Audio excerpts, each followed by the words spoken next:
Hello and welcome to coverage of the Magic Online Championship. I'm Marshall Sutcliffe in the booth with Luis Scott Vargas, and we're ready for Shadows over Innistrad draft feature match coverage here. We've got Peter Ye on the right and Jonathan Angelescu on the left-hand side of your screen.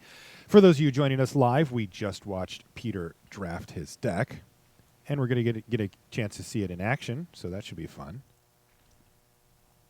Yeah, I was very happy with how Peter drafted his deck, both because I think the deck is really sweet, and because I think he did a very good job of drafting it.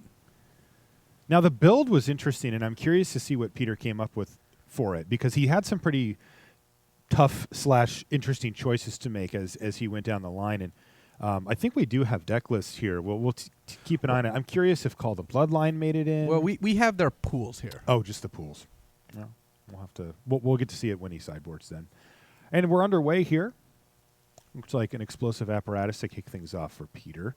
You can see that he has an Altered Ego. That's a splash for him. His deck is primarily black-green. Oh, this is a very good draw from Peter. He's got the apparatus out early. Turn 2, Rancid Rats. Turn 3, he could either use apparatus or play Kindly Stranger.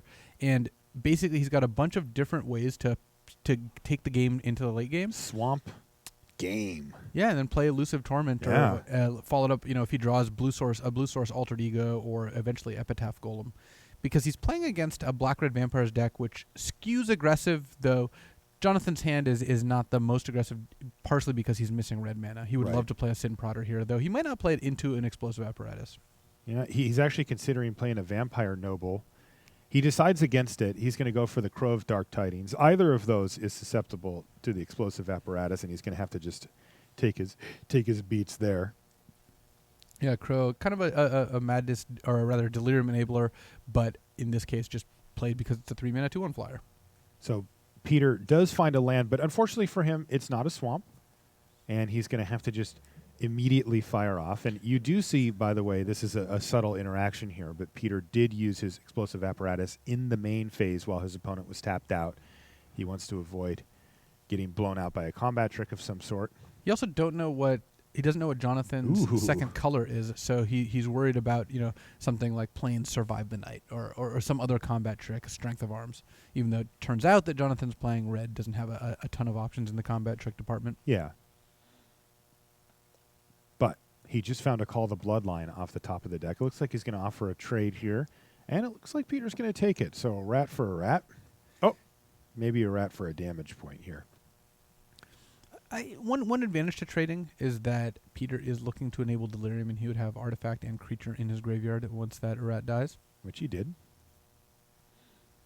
Oh, and it looks like instead of Call the Bloodline, he's going to use up every bit of mana and play a Rotten Heart Ghoul. Well, reasonable draw there, but unfortunately the Byway Courier doesn't match up particularly well against the Ghoul being 3/2 versus 2/4 here. No, and the thing about Call the Bloodline in Jonathan's hand right now, it's certainly a powerful card, but he doesn't really have any great targets to discard. Like he doesn't have a Madness card. He doesn't have a way to make the 1/1s more relevant on the board. So I wouldn't expect to see Call really getting going quite yet. And then Jonathan is... He's got a throttle. Unfortunately, he had to play his 5th land as a swamp. Like he drew a swamp instead of a mountain. So with Call the Bloodline out, you really don't want to play excess lands. But in order to cast that throttle, he needs to play his 5th land. Just that 5th swamp, really, really kind of a killer. Yep. Yeah, I mean, his deck, if this is the one that we popped in on, it is primarily black. Like I think he's got something like 7 or 8 red spells out of his 23. It looks like he's going to trade a couple of damage for 3 damage going back the other direction here. That was quite a good draw. Wildfield Scarecrow not only can keep the Rotten Heart Ghoul at bay, but he can also get a island in a swamp, and then all of a sudden, all the spells in Peter's hand are unlocked. That's pretty good. And Jonathan drawing another swamp here. So now... I think he drew a 1/1 lifelink. Yeah, now he's starting to just, call the Bloodline those swamps away, since he really just doesn't need a 6th land in play. Yeah, once again, he's going to favor using up all of his mana here. He's going to want to keep that swamp in his hand as fodder for later, but I'm not going to be able to make one now. No, that's not bad either here. Grotesque Mutation. I'm actually a little surprised that made the cut in Peter's deck. Not that it's a bad card, but his deck does seem to be geared towards a little bit of a different gear than the combat trick.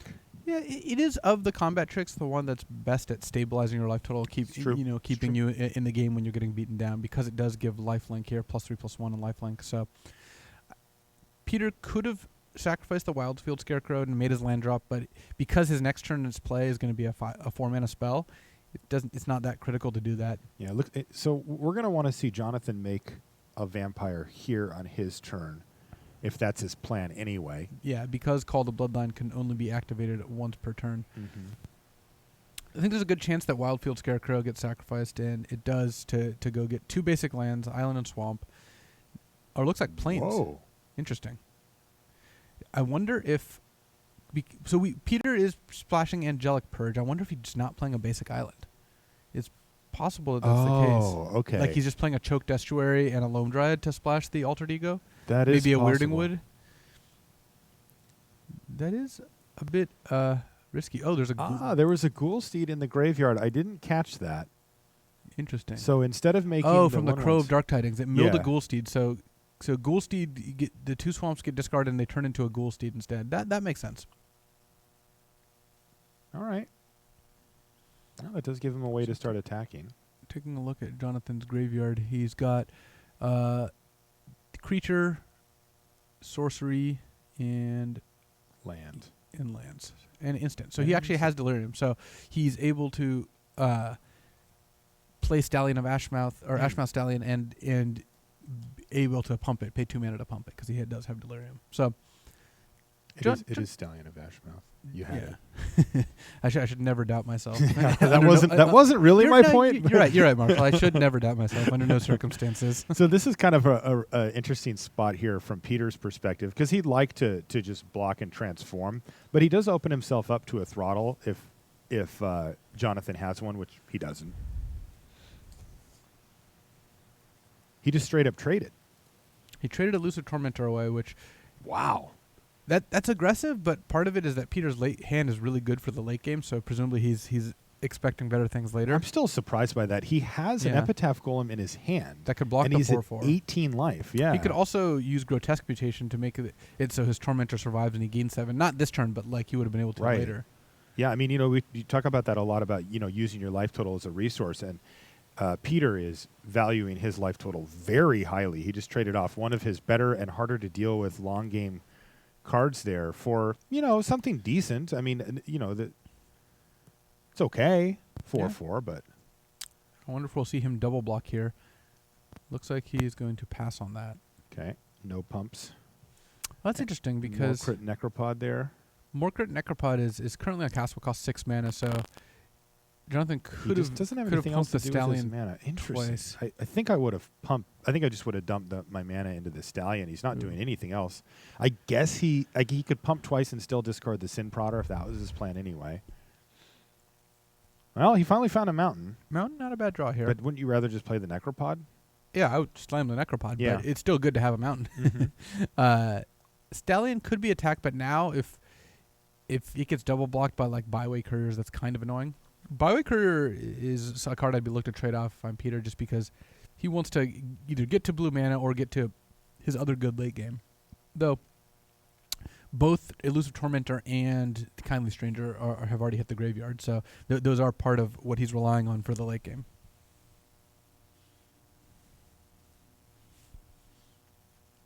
We'll see how this one all pans out. Looks like we're Epitaph Goleming. Is there a reason to do it now?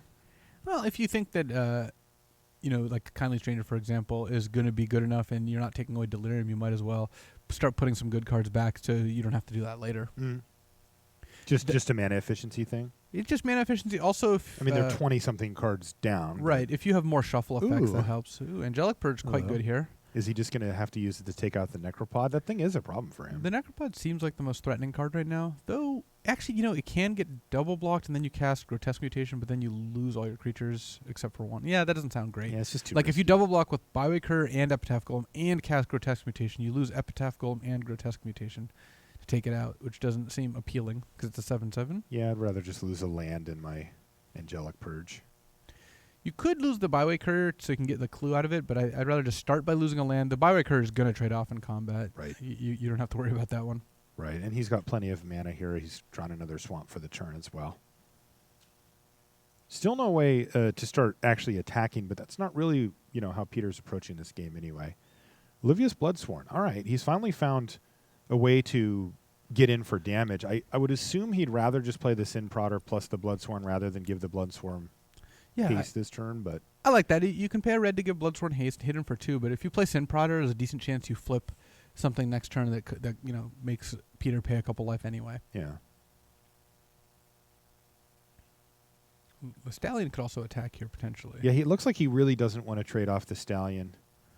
See, so it's 4, 4, 5, 5, 6, 6. Yeah, he still just doesn't want to mess with it with the byway couriers, which I think that makes some sense, right? Like, he would take his entire turn worth of mana rather than playing these 2 spells, and he would end up trading off 2 creatures for 1, except for that, Peter would get 2 cards out of the deal back. So it doesn't look particularly appealing from Jonathan's perspective. So he's just going to run out these 2 creatures, and yeah, Peter's just drawing lands. Just found another swamp here. There's some merit for keeping the land in hand because remember that Rotten Heart Ghoul does force you to discard when it dies. Yeah. So having a card to protect your combat trick and your altered ego is nice.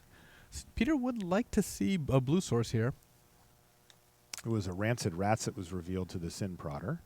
Good chance Peter pays 2 life here, since the Rancid Rats probably hits him for more than 2 overall. Agreed. It looks like he was uninterested in doing that. No, he let him draw it. Oh, wow. You can discard Rancid Rats and Fiery Temper to get back Ghoulsteed and Fiery Temper, one of the byway couriers. You can also discard Fiery Temper to call the Bloodline. So Fiery Temper, a very good draw for Jonathan here.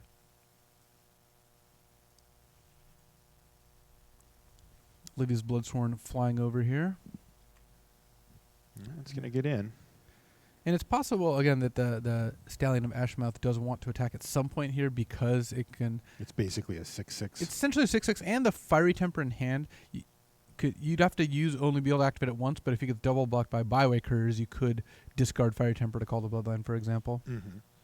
Well, it looks like instead of looking at the graveyard here and the Ghoulsteed, Jonathan's going to favor just playing out the Rancid Rats and leaving up the ability to call the Bloodline out, the Fiery Temper, if he feels like it's necessary. Meanwhile, Peter, kind of one note here, keeps drawing lands. He's not under any tremendous pressure, but his life total's being hit here. He's down to 13. He is going to need to find something. Yeah, the pressure is amping up. Sanguinary Mage was revealed to the Sin Prodder, and Peter paid 2 life to put it in the graveyard. Okay. But Rancid Rat gets in for a point. Yep. Bloodsworn gets in for 2 points. Fiery Temper is 3 points. Like, even those 3 cards together already have Peter at 5, and it's possible that Jonathan could start attacking with other creatures too if he wanted to. That's interesting. So Jonathan's actually going to leave the Rats back on blocking duty, even though it was unblockable here. It just seems unlikely that Peter's going to be able to turn his creatures sideways. Oh, here's some potential action for him. So I think I like the attack with the Rats from Jonathan a little better. He's playing conservatively. So the Vessel of Nascency is going to be potentially a big draw here, as it can really... Oh, very big draw. He found a Gitrog monster off of it. Gitrog monster is, in fact, the selection. So this is the 6/6 that... well, that's a lot of text. It eats a land every turn, but it draws you a card every time one of your lands dies, and you can play an extra land every turn. So if you look at the artwork, that's not all it eats every turn. It also has Death Touch, just in case. Right. Just making it very difficult to interact with in combat. The way you normally deal with the 6s is by double or triple blocking, and it just doesn't work that well. All right, Sin Prodder is going to reveal a Cursed Witch, and Peter says, I can't give up 4 life. You're going to get in a Cursed Witch, and Sin Prodder's kind of doing work here in the late part of the game. Yeah, Sin Prodder... I still feel like Jonathan's advantaged. Oh, he's hugely advantaged here, even with the Gitrog monster. Again, that Rats could be attacking. Bloodsworn is attacking. There's a Fiery Temper in hand. Also, a Cursed Witch is a huge draw for Jonathan. Major issue. Peter couldn't pay 4 life. He would actually be dead to Fiery Temper, funnily enough, if he paid the 4 life to prevent the Witch from happening. And the Witch, it's a 4/2, and then when it dies, it comes back cursing Peter and drains him for 1 every turn. So that's going to be a really hard card for Peter to deal with long term. Yeah, one of LSV's keys was that you have to have a plan for the long game, and that Cursed Witch is one of those things that when you're planning on going indefinitely long, it's really annoying. It just sits there and piles up the damage. Interestingly here as well, if you look, Peter, the shields are down as far as his combat trick goes, right? Grotesque Mutation, he can't cast it right now. He can't. I like the double block here. Just force... Jonathan to use a ton of mana, and then you get your clues out of your byway couriers. You're going to need to draw some good cards. But he gets to keep turn. his Stallion this way, right? He does. You're going to need to draw something good, but I think giving yourself the most shots to do that is a good plan. The rats stay back once again. I do think that this is an issue here for Jonathan. I think he should be attacking with those rats, especially given that he has a pretty straightforward game plan here with Fiery Temper and a Cursed Witch and just poking in for a few more points of damage. And, at some point, Peter is now going to be able to resolve that Grotesque Mutation and gain himself quite a bit of life. Yeah, the rats are being really annoying here because otherwise the Gitrog monster could just slam in Grotesque Mutation, gain 9, but if Peter does that, he's just going to trade for a Rancid Rats, which is not particularly appealing. He might have to, though, right? Yeah, it might be the case that he does have to. And he doesn't know about the Fiery Temper, so he doesn't know how close he is to actually dying. So presumably he's just going to wait until the last possible moment, which is correct. You get most options by doing that. But being able to trade for the Rancid Rats is not something he's really looking forward to. No. In the meantime, Rats is on no attacks, no blocks duty. Sin Prodder reveals Murderous Compulsion. And, wow, Peter paid the 2 life for it. Yeah, and so here, the Bloodsworn plus Fiery Temper is already lethal. What about Voldaran Duelist? Voldaran Duelist plus an attack with everything actually is looking pretty good because the Rats gets in no matter what.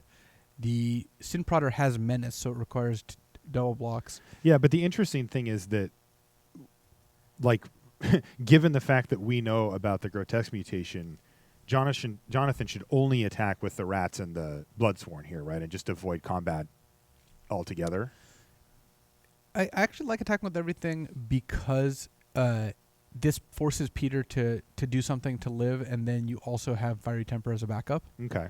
So I think what is a good chance what happens here is Peter makes a bunch of blocks, and let's say he casts Fiery Compulsion on his Epitaph Golem. If it's blocking a 3 toughness creature... You mean the Grotesque Mutation? Or? Yes, if he casts Grotesque Mutation on the Epitaph Golem, if it's blocking, like that Stallion, Jonathan can actually Madness, Fiery Temper, and kill his own creature. Yeah. To prevent the life No, gain. that's a big deal. And that is true of all of his creatures outside of the basically the weakest attacker there. So what I like about this from Jonathan is he's presenting lethal already, and then he forces Peter to do something, and then if Jonathan needs to, he can then respond with his own spell. So let's see what it's targeting. So it is targeting Epitaph Golem. And so right now Jonathan has... So if he burns his own Stallion... He's doing 8 damage with the combat. So it's putting Peter to -3. Peter will gain 6 off the Golem. He'll go to 3. So he could Fiery Temper. He could also just Fiery Temper his own Stallion, which does an extra 3 damage essentially because it prevents the 6 points of life gain. Yeah, but with only 1 white mana up for Jonathan... for Peter, the scenarios under which he gets out of this start to become very, very sketchy. Yeah, so Fiery Temper's Madness, and it looks like he is... We haven't seen what it's targeting yet. Yeah, he's targeting his own Stallion. Yeah, he's targeted his own Stallion. Yeah, it's a great play. Strength of Arms would have been kind of sweet there from Peter, but... Strength of Arms, your own creature? Yeah. All of a sudden, we're in a battle to keep your opponent's creature alive. Right. And that does it. So Jonathan Angelescu ends up taking down the first game against Peter Ye. That was a sweet game. It was. Hey, take a look at Peter's deck. Does he have an island in there?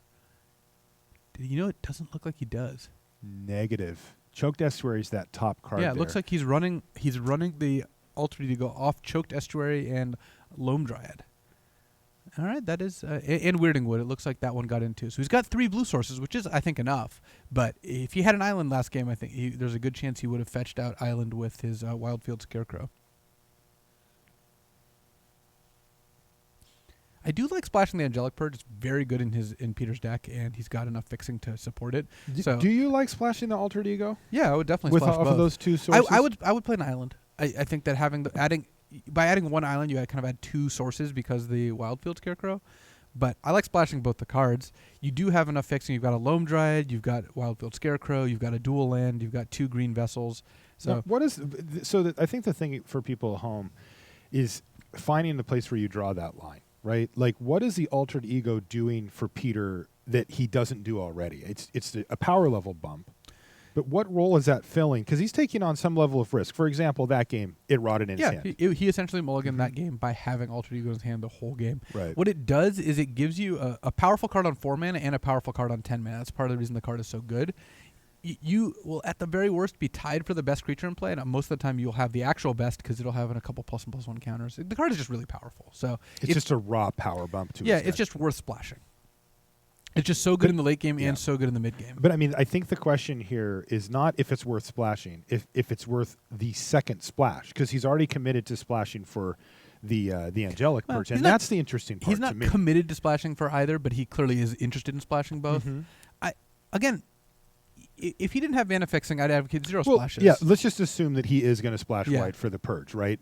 Now, we're not talking about should I splash Altered Ego in Booster Draft. I think that you generally should if you can support it, but we are talking about, again, the 4th color entering play where he doesn't even feel comfortable playing an island in the deck. And I think that does get into territory that's different beyond would you splash this card. Right. The question, I mean, when you say like you should generally splash Altered Ego, I agree with that statement. By the way, he did sideboard it out in this particular game.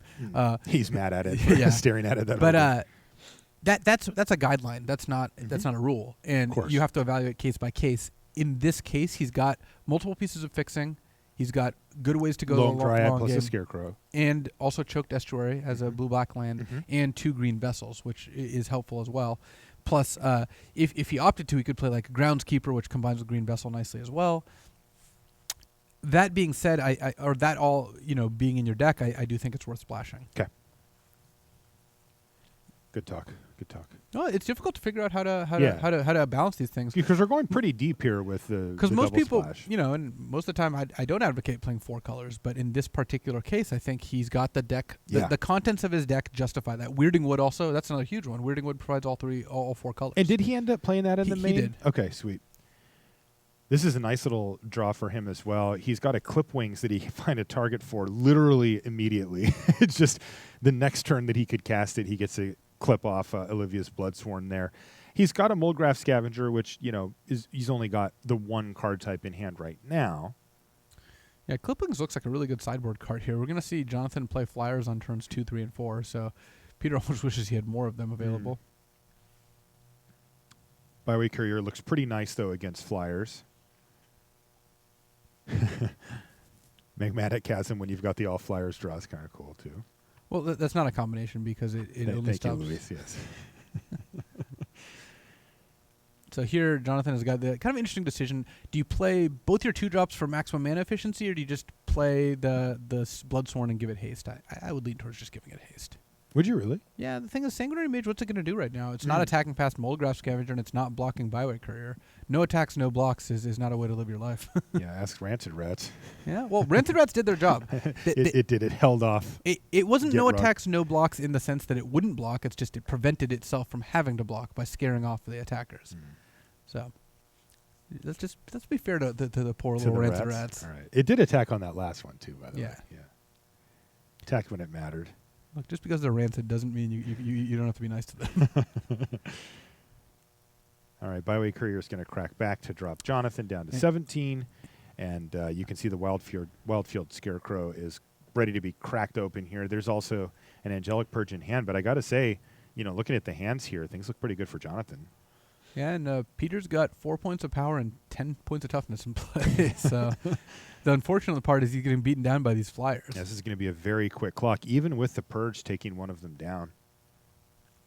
Yeah, and that will give Peter Delirium, right? He'll have Artifact, Creature, Instant Sorcery, even if he doesn't sacrifice a land.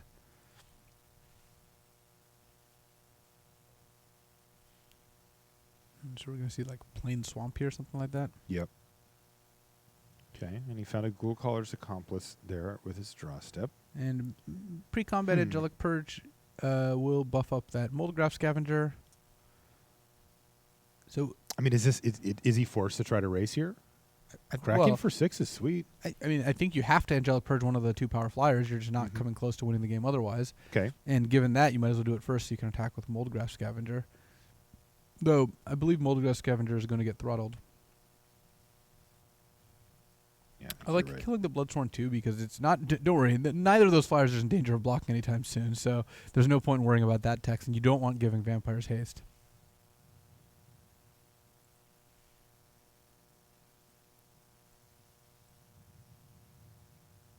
Jonathan. Throttling. All right, so Mulgraf Scavenger gets throttled. That's still 3 damage to drop things down to 14 to 12. And a nice turn there for Peter because he still had the Ghoul Caller's Accomplice to follow up with. Now, you can see that Jonathan... There's a good chance he reduces the byway cur to ashes, which will kill it. Also means that there's no clue left behind. No clue happening, yeah. But it's possible Sanguinary Image also does the play just because it does stop the Ghoul Caller's Apprentice, so you're taking 2 damage instead of 3. This is just a less mana-efficient play overall.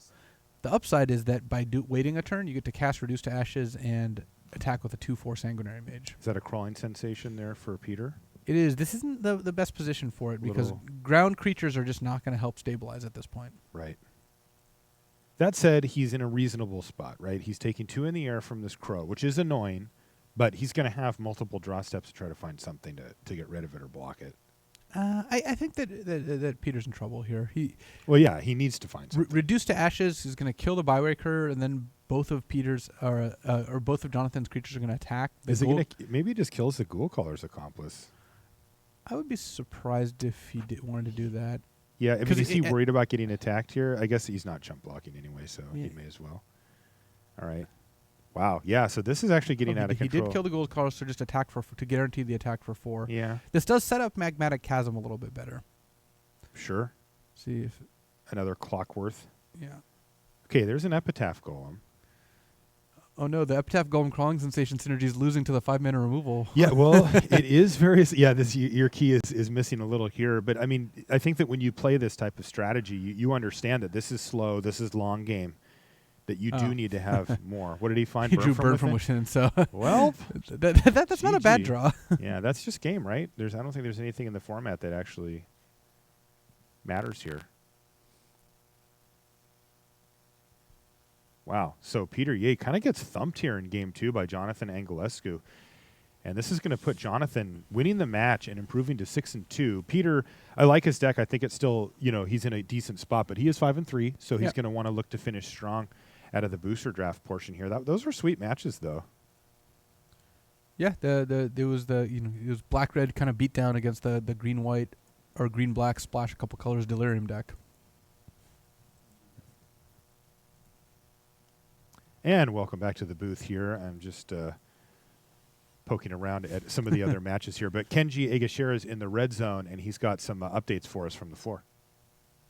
Hey, friends. Welcome back to the red zone with me, Kenji Egashira. I have a few matches that have finished, and the first one I've chosen is between Sam Black and Alexander Ivanov. Let's go down right now, and I'll show you the replay. This game is a whammy of haymakers. Goes super quickly. Well, land into land is not that quick, but a turn 2 Daring Sleuth for Sam is going to be met by another creature on turn 3, Blood Mad Vampire. All Alexander can do is develop out a Crow of Dark Tidings, but a Stitched Mangler is going to tap down that Crow, force in 6 damage, also put a 1/1 counter on that Blood Mad Vampire. Game 2. Alexander has nothing but a Stromkirk Mentor on turn 4, but a Lightning Axe madnessing out a second Blood Vampire is going to make him fall down to 4. 3 because of the +1/+1 counter on the Blood Mad Vampire, and Alexander can do nothing but scoop it up, and we go to a game 2 very, very quickly. Game 2 is just as quick, but this time it's Alexander with a turn 2 Arrow Falconwrath, and that card can lead to some crazy starts we've seen before. Turn 2 Arrow Falconwrath, turn 3 discard Blood Mad Vampire, madness it out, transform the air, and wow. Whoa. Game 3? Jace's Scrutiny is going to prevent that damage, but Alexander is just continuously developing his board. Sam has nothing but a Stitch Mangler to stymie the bleeding, but look at this. He's already at 6 life. Alexander's transforming his werewolf, and that's going to be game 2. This is just super quick. Wow. And we go to a game 3. What happens on game 3? Well, it's just as quick. Sam Black, turn 1 Village Messenger. Not a card I'm a huge fan of, but hey, if it does its job, it does its job. Alexander forced to dual shot it there so he doesn't take too much damage. Another Arrow Falconwrath on his side. Blood Mad Vampire, but look at this. Heir to the Night, transformed by discarding an Asylum Visitor. Wow, the madness value is crazy. Deadweight to follow up. Oh, my God. That's some serious mana efficiency. And Alexander is just beating down, but a Silent Observer is looking to block all of the creatures on Alexander's side. One but of still, them anyway. Well, bashing in. Sam, only with an Aberrant Researcher. Not as great on blocks as it is on offense, and so Alexander is pressuring him with a throttle. Bashing in for 11 points of damage, 7 getting through. A 1/3 is not very good against all of these 4/2s. And as we see, Sam is quickly falling down to a low number of health. Sam's digging deep. He finds a few creatures, one of which is able to trade, but because Alexander was hellbent, he's drawing extra cards off of the Asylum Visitor. He has 2 cards in hand now. He finds an Incorrigible Youths, bashes in, puts Sam down to 1, and Sam can only find a few measly blockers. But look at this. All his extra cards drawn for Alexander just means he gets to continuously dump his hand, and that is the match between Alexander and Sam Black. Alexander's going to take that 2-1. Wow. Let's throw it back to the booth, you guys. Whoa, Kenji, you found some real that was two very angry quite the people. match, yeah. It's just like, man, you were kidding. You said that, Luis. You just mentioned that good mana efficiency there. That was insane, right? It was like develop board, kill your creature, get you, and they kept doing that over and over. So we've got 1 another drop, 2 drop into 2 drop plus 1 drop. Yeah, that's absurd. Really gross. So we've got another match lined up here. It looks like it's still underway. We've got Jerry Thompson versus Oliver 2. So 2 Tank Clan versus Stage for the Magic Online fans out there. And Oliver's got a tireless tracker, but it's battling against a flipped Ashmouth Blade. So that was a neglected heirloom that did, in fact, transform into +3/+3 in first strike, and then it looks like got re-equipped onto Obsessive Skinner. So that's going to be tough for Oliver to deal with. Yeah, re-equipped onto something, right? Yeah, it doesn't really matter what. No, Ashmouth Blade is gross. Angel- Oliver 2, what did he do He there? Angelic purged Okay. away the Thornhide Wolves. So Thornhide Wolves were taken out, so the Tireless Tracker could keep attacking. But So he's trying to race here? he is trying to race, but it's going to be tough. Because he could have gotten rid of the Ashmouth Blade as well, right? He could have, but then his Tireless Tracker wouldn't have been able to attack past the 4/5. Yeah, but looks like he's pretty behind in the race here. I wonder if that's a plan that he's going to be able to capitalize on. He does have 4 cards in the end. Though he has not played a land for many turns. It's turn 9. Yes. So both players have decided to draw all spells, and Jerry on 5 lands and Yeah. Oliver on 4. Huh. But that makes the Tireless Tracker just so much worse than it could be. Yeah, totally. It's sitting there as a 4/3. It can be equipped up to a 6/4, but that's still not enough to have a particularly fantastic attack. Since I think Jerry would just be happy enough double blocking with the Solitary Hunter and the Thraben Gargoyle. And then just beating down with the Skinner. I'm assuming that would give Jerry Delirium as well. It would. Yeah, which would make the Skinner Even bigger, yeah. start going off here. Obsessive Skinner is a nice one. It's essentially a 2-mana 2/2 by itself, but you can also distribute counters elsewhere, and then once you get Delirium, it just starts going off.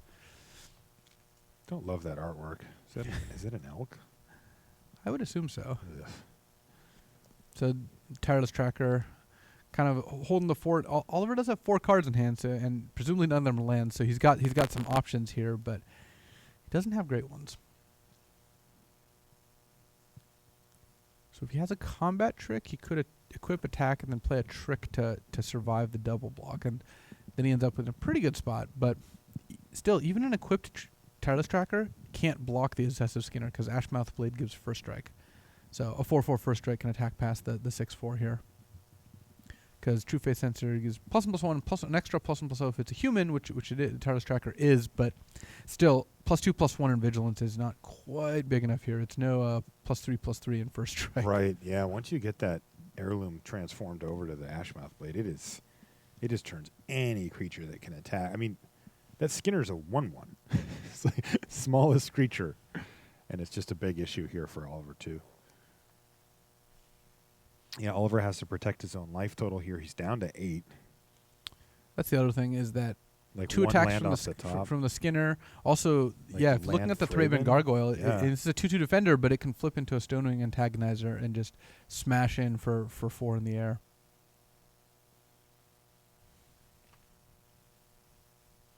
So Oliver pretty deep in the tank here about his potential options.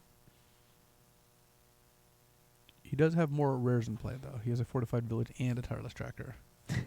Those are both Constructed Caliber rares, even.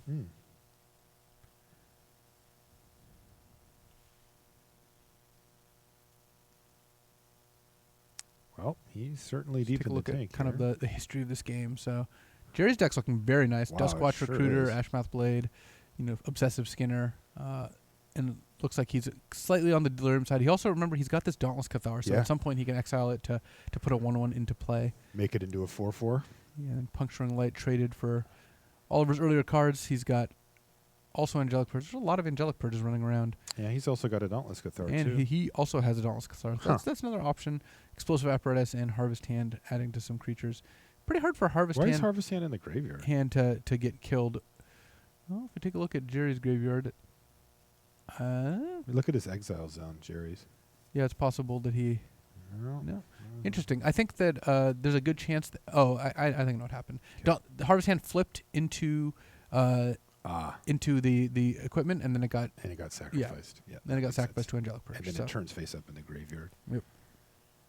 You did it.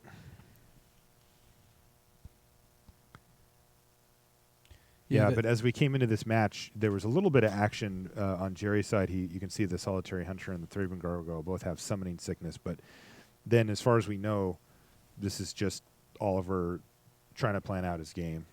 He hasn't done anything for a little while, but he could just be looking at his list and trying to figure out how it is that he actually and remember works that this game. the players for round one, they have the pool of their opponent, but they don't have the deck list. Mm-hmm.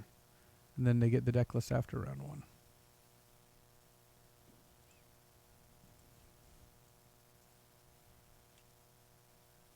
But fundamentally looking at the board, a Tireless Tracker, really nice going into the late game, but Oliver's got big issues here at only 8 life.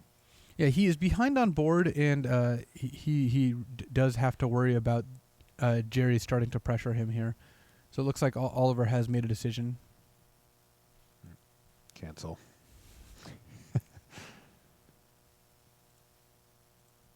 Yeah, these are the times when you want to take a little extra time off of your clock, just because with being limited on mana for this many turns, you mentioned a minute ago, Luis, it's turn 9, and Oliver's sitting on 4 lands there. Now, Jerry's only got an additional land on him, so like you said, they've both really been playing a lot of spells, but if he doesn't sequence this next turn or two out perfectly, it could lose him the game.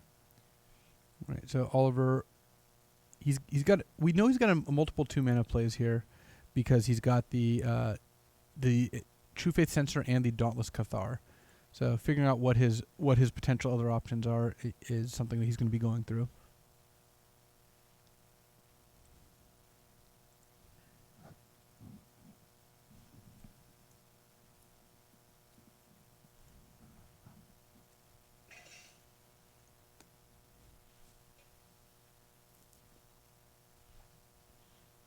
And we'll be seeing that shortly here.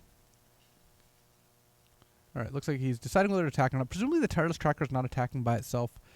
One problem with the situation, too, is that if Oliver doesn't actually play a spell, remember that the Solitary Hunter will flip into one of the packs. So dealing with the 5/6 is going to be much more difficult. Which is really tough, because Oliver does have, at least from what we can see, he can equip and then use his Dauntless Cathar, neither of which are actually casting a spell. And he's going to go for Obsessive Skinner to make his spirit into a 2/2 flyer. So this is going to prevent the Solitary Hunter from transforming and build out his board.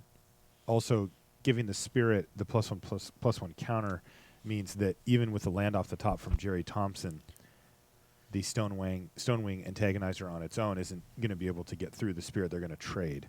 So he's sort of hedging against that particular plan from Jerry. Still, Jerry has a nice clean attack with the Obsessive Skinner at the least, and he's going to throw the Solitary Hunter into the mix as well, as its worst case currently is a trade. Oliver is going to have to just take a hit from the Skinner and trade off his Tireless Tracker for the Solitary Hunter. But, this is Oliver just doesn't have the luxury of taking damage here, of getting cute. A combat trick of any sort would have that Solitary Hunter survive this attack. Oh, yeah, Oliver's way past the point where he can worry about a combat trick. All right, so Emissary of the Sleepless is the follow-up play, and since a creature had died there, makes a 1/1. Yeah. So Oliver's hand, actually, we got access to his hand is a Veteran Cathar, Cathar's Companion, and Moorland Drifter. So just 3 creatures, no heavily impacting spells. His deck seems good, but it's just like he's too far behind here, right? Yeah, all these cards are good, and everything we've seen, Tireless Tracker, Double Angelic Purge, Obsessive Skinner, Veteran Cathar, these are all great cards, but that Ashmouth Blade is really just getting in there and making it really difficult for Oliver to deal with, because he's getting to the point where he's going to have to start just chump blocking that Obsessive Skinner every turn. And at some point, Jared could also move the blade onto his flyer here. Oh, yeah, totally. Either of them.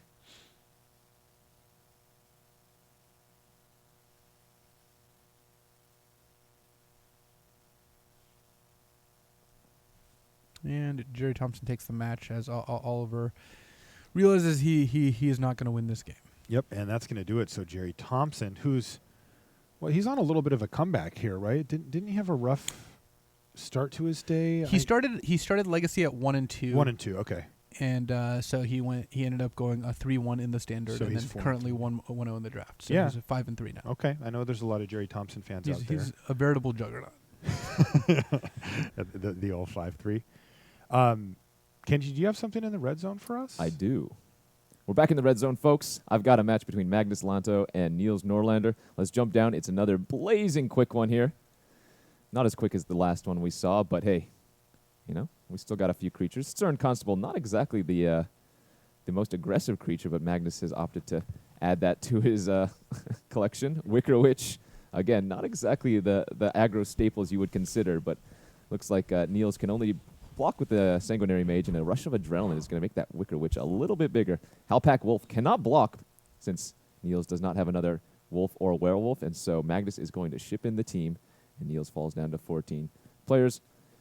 Trading off blows for a little while, but a Declaration in Stone is going to clear a path for Niels. And we're just trading 3 for 3 for a little while here. Again, the Halpack Wolf unable to block currently. Looks like Magnus has left back the Stern Constable. But if you missed that real quick, it was a flashed-in Pat Guardian to trade away the token for that Voldaren Duelist. And things go here. Looks like Niels is going to take the first game. This is exactly lethal with a Rush of Adrenaline. So that's the first game between Magnus Lanto and Niels Norlander. Niels taking the first one. Second game, I'm going to go speed this up a little bit quickly here.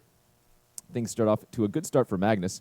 Turn 2 Fiend into a turn 3 Convicted Killer, which transforms because Niels does not have a play. That's going to make it a 4-4. He's bashing in for 6 here. Does Niels have anything? No. He falls down to 11. And Ember Wolf on turn 4 is the only play Niels can manage, and it looks like Magnus is going to push the advantage, attacking in with both the Branded Howler and the Gibbering Fiend, getting in there for 5 points of damage, pushing Niels down to 6. He does have a Wolf of Devil's Breach, but as you saw, another Declaration in Stone to follow that up, and that's going to be the second game between Niels and Magnus. We go to a quick game 3.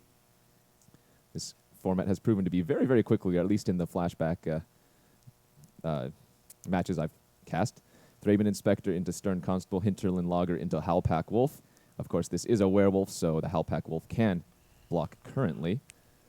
All right, it's going to transform here. Both players doing a little bit of combat trickiness. Halpack Wolf surviving through the Thraben Inspector Strength of Arms because of an aim high. Mad Prophet, one of the better red uncommons in the format, is going to get hunted down by the werewolves, and Niels is pressing his werewolf advantage. 7 damage coming through, pushing Magnus to 9. Pat Guardian at the end of turn. No land to discard, though. But Stern Constable discarding Fiery Temper for its madness cost is going to keep Magnus alive at least for a few more turns. Ulrich's Kindred meets a Declaration in Stone. Wicker Witch on the battlefield, but Niels is continuing to press. And a Rush of Adrenaline, a double Rush of Adrenaline, rather, is going to eat 2 creatures and put Magnus down to 1. He doesn't have a follow-up play, and he scoops. Niels Norlander takes the match 2-1 over Magnus Lanto.